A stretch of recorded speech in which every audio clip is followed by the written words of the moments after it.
অধিকাংশ মানুষ কোরআন জানে না। আর যারা কোরআন জানে তাদের মধ্যে আবার অনেকে আছে কোরআনের অর্থ জানে না। ঠিক আছে? তো আমি তাদের জন্য বলবো যে আপনারা কোরআন জানেন এবং দেখেন কি বলা হয়েছে। কোরআন কিন্তু পূর্ববর্তী যে গ্রন্থগুলো আছে, যেমন বেদ, তারপরে ত্রিপিটক, তারপরে আপনার বাইবেল, তাওরাত, জবুর, গ্রিক পুরাণ, রোমান পুরাণ, এই জাতীয় যে গ্রন্থগুলো আছে সেগুলো কিন্তু অস্বীকার করে না। তার বাস্তব প্রমাণ আমরা কোরআন শরীফে নিয়ে দেখাবো। এটা হচ্ছে ইসলামিক ফাউন্ডেশনের একটা কোরআন শরীফ। এটা যদি কভারটা দেখা যাচ্ছে না, এই যে, আর বাকিটা তো দেখলেনই। এটা হচ্ছে আপনার এটা আমি বারবার দেখাইছি, তারপরও এবার চলে আমরা শুরু করি কি বলা আছে। এটা হচ্ছে আপনার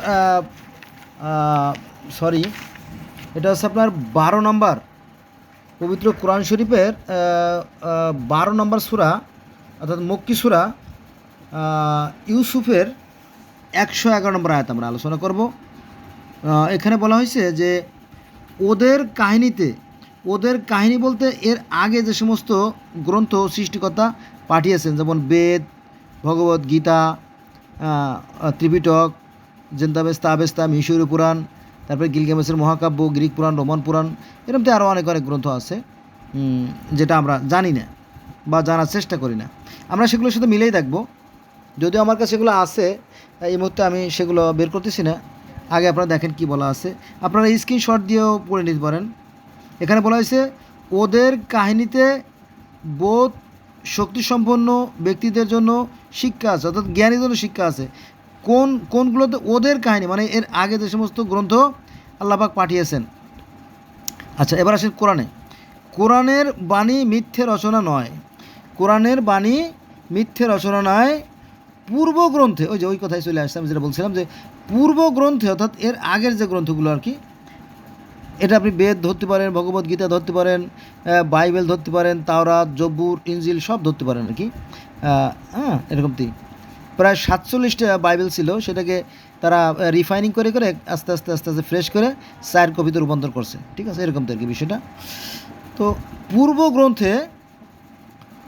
গ্রন্থে যা আছে, পূর্ব গ্রন্থ বলতে কি, বেদে যা আছে, গীতায় যা আছে, আপনি মিলেই দেখছেন কখনো? মিলেই দেখেন নাই। আমি আপনাদের মিলেই দেখাবো, আমার কাছে এগুলো আছে। মূল যে বিষয়গুলো সেগুলো আমাদের দেখতে হবে আর কি। পূর্ব গ্রন্থ যা আছে তার সমর্থক, পূর্ব গ্রন্থের সমর্থক এবং সমস্ত কিছুর বিশদ বিবরণ, পথনির্দেশ ও রহমত স্বরূপ বিশ্বাসী সবার জন্য। এখন মানুষে ভুল করতে পারে, ভুলগুলো আমরা বের করতে পারবো যখন আমরা একটার সাথে একটা তুলনা করব, তখন এই ভুলগুলো ধরা পড়বে আর কি। ঠিক আছে, এটা আর কি। সৃষ্টিকর্তা পৃথিবীতে 1,24,000 মতান্তরে 2,24,000 নবী পাঠাইছেন, তাই না? তাদের তো নবী ছিল, নবীরা নিশ্চয়ই তাদের উম্মতদেরকে কিছু শিক্ষা দিয়েছেন, সেইগুলো আমরা দেখলে পরে বুঝতে পারবো কোনগুলো ভুল আর কোনগুলো ভুল না আর কি। এবার আমরা আসবো আর একটা কোরআন শরীফে। এটা হচ্ছে আপনার 12 নম্বর সূরা ইউসুফের 111 নম্বর আয়াতে, অবশ্যই তাদের কাহিনীতে জ্ঞানবান মানুষের জন্য শিক্ষা রয়েছে। এসব কথা কোনো মন গড়া গল্প নয়, বরং এ হচ্ছে তারই স্পষ্ট সমর্থন যে আসমানি কিতাব তাদের কাছে আছে, আগে থেকেই মজুদ রয়েছে, তাতে রয়েছে প্রতিটি বিষয়ের বিস্তারিত ব্যাখ্যা। সর্বোপরি রয়েছে ইমানদার মানুষদের জন্য হেদায়েত এবং রহমত। সৃষ্টিকর্তা কোরআনের অন্য আয়াতে বলেন যে এমন কোনো জাতি নাই, এমন কোনো সম্প্রদায় নাই যে আমি তাদেরকে তাদের ভাষায় প্রতিফলন করে নেই, এবং তাদের জন্য আছে আলাদা নিয়ম কানুন, আলাদা পদ্ধতি। কিন্তু অত্যন্ত দুঃখের বিষয় হলো সত্য যে আমরা আসলে নাই। দেখবেন যে অধিকাংশ লোক মানে মুখোশধারী ধার্মিক, কিন্তু বাস্তবে নাই, ফলে জগতে অশান্তি সৃষ্টি করে এরাই, যারা মুখোশধারী আর কি। তারা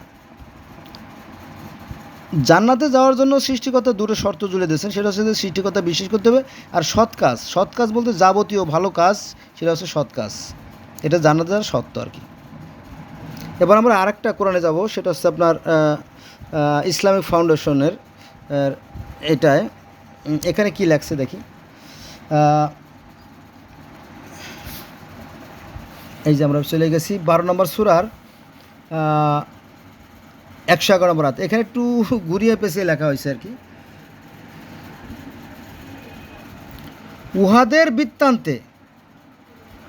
বৃত্তান্তে বোধ শক্তি সম্পন্ন ব্যক্তির জন্য আছে শিক্ষা, উহা এমন বাণী যাহা মিথ্যে রচনা নয়। মানে উহা বলতে ওই যে মানে এর আগের যে সমস্ত ধর্ম অনুসারীরা তাদের সৃষ্টিকর্তার পক্ষ থেকে যে এইগুলো পেয়েছে আর কি, যে কিতাবগুলো পাইছে, উহা বলা হয়েছে ওখানে। উহা এই কিতাবটা ওখানে স্পষ্ট করে লেখে নাই। এটা যিনি অনুবাদ করেছে সে খুব কৌশলী, খুব চালাক। উহাদের বৃত্তান্তে বোধ শক্তিসম্পন্ন ব্যক্তির জন্য শিক্ষা, ইহা এমন বাণী যাহা মিথ্যে রচনা নয়, কিন্তু মুমিনদের জন্য ইহা পূর্বগ্রন্থে যাহা আছে তাহার প্রত্যয়ন বা সত্যায়ন বা সমর্থক, এবং সমস্ত কিছুর বিশদ বিবরণ, হিদায়ত ও বরকত। এখন আপনি যদি দেখেন অন্য গ্রন্থগুলো দেখেন, আমি যেহেতু বিভিন্ন ধর্মের ছাত্র, আমি মিলেই দেখছি আর কি, যে মনে করেন যে গিলগামেশের মহাকাব্যে মাটি দিয়ে মানুষ তৈরির কথা বলা আছে। তারপরে মিশরীয় ধর্মে মাটি দিয়ে মানুষ তৈরির কথা বলা আছে। সনাতন ধর্মে বিষ্ণু কদ্দম দিয়ে মানুষ তৈরি করেছে সে কথা বলা আছে। তাওরাত, জব্বুর, ইনজিল, বাইবেলেও সে একই কথা বলা আছে, মাটি দিয়ে মানুষ তৈরির কথা বলা আছে। কোরআনেও তাই কথা আছে, মাটি দিয়ে মানুষ তৈরির কথা বলা আছে। গ্রিক ধর্মে, রোমান ধর্মে সে মাটি দিয়ে মানুষ তৈরির কথা বলা আছে। তাহলে তো সবই তো একই কথা বলতেছে। তাহলে সমস্যাটা কোথায়? সমস্যা তো আমি দেখি না, তাই না? সমস্যা ওই যে হুজুর বলছে যে জগতের অন্য কোনো ধর্মই না। তার মানে কি, এই যে কোরআন শান্তির কথা বললেও এই শান্তি নিয়ে অশান্তি সৃষ্টি করছে কারা? যারা এই ধর্ম নিয়ে ব্যবসা করে তারা। সবাই যদি কোরআন জানতো, কোরআন যদি তারা সঠিকভাবে জানতো, তাহলে আর জগতে বিভেদ, অশান্তি সৃষ্টি হতো না। পৃথিবীতে যত ধর্মই আছে প্রত্যেকটা ধর্মই কিন্তু সত্য, সুন্দর, কল্যাণ, ন্যায়ের আদর্শের কথা বলে। কোনো ধর্মই কিন্তু চুরিকে বৈধতা দেয় না বা চুরিকে ভালো কাজ বলেও না, ঠিক আছে? কিন্তু দেখা যাচ্ছে যে আমাদের ধর্মগুরুরা বলে যে নো টেনশন, আপনি জীবনে একবার কলেমা পড়লেই জান্নাত চলে যাবেন, হ্যাঁ, যত পাপ করেন সমস্যা নাই, তওবা করলে মাপ। এগুলো মানুষকে অন্যায় কাজ করতে উৎসাহিত করে, হ্যাঁ, এটা একটা ধোঁকাবাজি, এগুলো করা যাবে না।